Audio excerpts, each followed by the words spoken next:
صدائے حق جو چینل ہے وہ ہے صدام میڈیا۔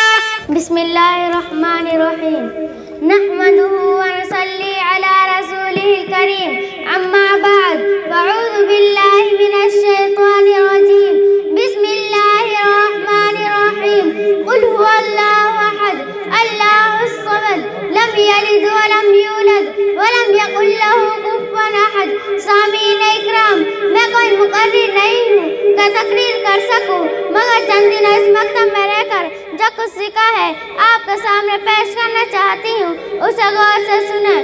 میں نے ابھی آپ کے سامنے قرآن پاک کی سورت کی تلاوت کی ہے، جس کا مطلب مفہوم یہ ہے، اے نبی صلی اللہ علیہ وسلم کہہ دو کہ اللہ ایک ہے، اللہ بے نیاز ہے، اس نے نہ کسی کو جنا اور نہ جنا گیا، اس کا کوئی ہمسر نہیں ہے۔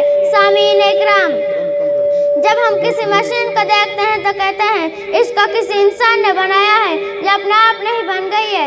اسی طرح چاند یا سورج یا ندیاں یا پہاڑ یا آسمان بھی کسی نے بنایا ہے، حالانکہ ہم نے اس بنانے والے کو دیکھا، حالانکہ بنانے والا ہم کو دکھائی نہیں دے رہا ہے۔ اس بنانے والے کا نام اللہ ہے۔ کسی اسکول میں دو پرنسپل ہو تو اسکول کا نظام نہیں چل پائے گا، پہلا کچھ حکم دے گا، دوسرا اس کے خلاف اور کچھ حکم دے گا۔ کسی گاؤں کے دو پردھان ہو تو گاؤں کا نظام نہیں چل پائے گا۔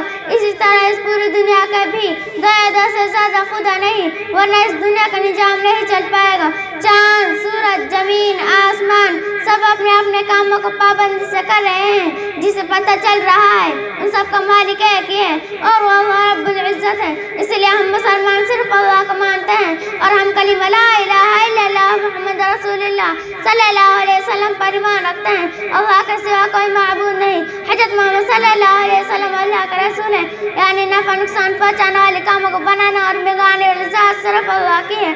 کسی بھی انسان یا دوسرے کا اس میں کوئی دخل نہیں ہے۔ دیکھنے میں تو ایسا لگ رہا ہے کہ دنیا کے لوگ نفع نقصان پہنچا رہے ہیں، دولت سے نفع ہو رہا ہے، غریبی سے نقصان ہو رہا ہے، لیکن حقیقت میں ایسا نہیں، بلکہ سب نفع نقصان پہنچانے والے کاموں کو بنانا اور بگانے والی ذات صرف اللہ کی ہے۔